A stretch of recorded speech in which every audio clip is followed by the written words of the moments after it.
Saúva é o nome popular dado às formigas cortadeiras do gênero Atta.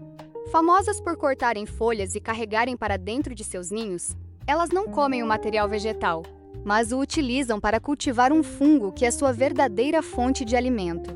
No período de chuva, as fêmeas férteis e aladas deixam o ninho para acasalar e fundar novas colônias.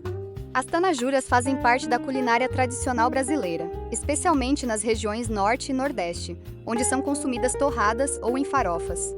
Conta aqui embaixo, você teria coragem de comer formiga?